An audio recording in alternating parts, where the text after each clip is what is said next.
আসসালামু আলাইকুম। আমি আজকে তৈরি করে দেখাবো পাটিসাপটা রেসিপি। খেতে অনেক মজার, আশা করছি সবার ভালো লাগবে। ভালো লেগে থাকলে অবশ্যই বাসায় ট্রাই করবেন। ট্রাই করে কমেন্ট করে জানাতে ভুলবেন না কেমন হয়েছে। চলুন রেসিপিটি শুরু করা যাক। প্রথমে একটি চুলায় ফ্রাই প্যান বসিয়ে 1 টেবিল চামচ ঘি দিয়ে দিয়েছি। এবার দিয়ে দিব নারিকেল কোরানো 2 কাপ। দিয়ে ভালোভাবে নেড়েচেড়ে মিশিয়ে নিচ্ছি। মেশানো হয়ে গেলে খেজুরের গুড় দিয়ে দিতে হবে 1 কাপ। যার যার স্বাদ অনুযায়ী দিতে পারেন। আমি 1 কাপ খেজুরের গুড় নিয়েছি।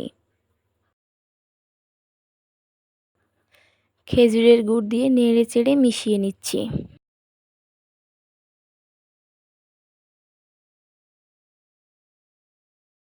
আমার ভিডিওটি কে কোথা থেকে দেখছেন অবশ্যই কমেন্ট করে জানাতে ভুলবেন না।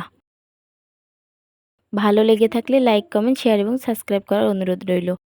তালের রস 1 কাপ দিয়ে দিয়েছি। আপনারা চাইলে স্কিপ করে দিতে পারেন। ভালোভাবে মিশিয়ে নিচ্ছি। চুলা মিডিয়াম লো হিটে রেখে অনবরত নেড়ে চেড়ে রান্না করে নিতে হবে।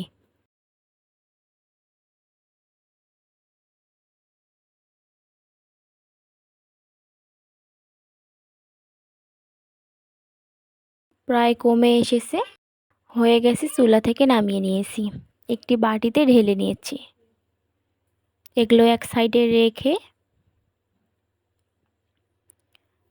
রেখে দিব। দিয়ে আরেকটি বাটিতে চালের গুঁড়ো 2 কাপ নিয়ে নিচ্ছি। ময়দা 1 কাপ, লবণ স্বাদ মতো, চিনি 2 টেবিল চামচ দিয়ে ভালোভাবে মিশিয়ে নিচ্ছি। মেশানো হয়ে গেলে 1 কাপ দুধ দিয়ে দিয়েছি। তালের রস 1 কাপ দিয়ে দিচ্ছি। সবগুলো উপকরণ ভালোভাবে মিশিয়ে নিচ্ছি।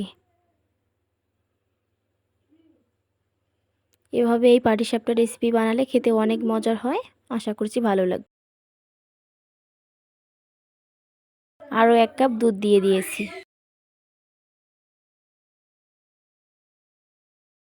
একটা হ্যান্ড উইচ দিয়ে ভালোভাবে মিশিয়ে নিচ্ছি। গোলাটা ভালোভাবে মিশিয়ে নিতে হবে। ঘনত্বটা দেখিয়ে দিচ্ছি কেমন হয়েছে। গোলাগুলো রেডি হয়ে গেছে।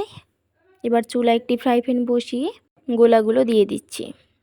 দেখতেই পাচ্ছেন আমি কিভাবে এই রেসিপিটি বানাচ্ছি। আশা করছি আপনাদের কাছেও ভালো লাগবে। ভালো লেগে থাকলে বাসায় ট্রাই করে কমেন্ট করে জানাতে ভুলবেন না কেমন হয়েছে। এরপর নারিকেলের পুরগুলো দিয়ে দিচ্ছি সাইডে।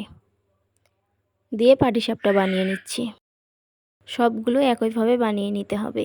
সবগুলো একইভাবে আমি বানিয়ে নিয়েছি। দেখতেই পাচ্ছেন কতটা সুন্দর হয়েছে। দেখতে যেরকম সুন্দর, খেতেও অনেক মজার। আশা করছি ভালো লাগবে। নিরাশ হবেন না ইনশাল্লাহ। ভালো লেগে থাকলে বাসায় ট্রাই করে কমেন্ট করে জানাতে ভুলবেন না কেমন হয়েছে। ধন্যবাদ জানিয়ে এখানেই বিদায় নেব।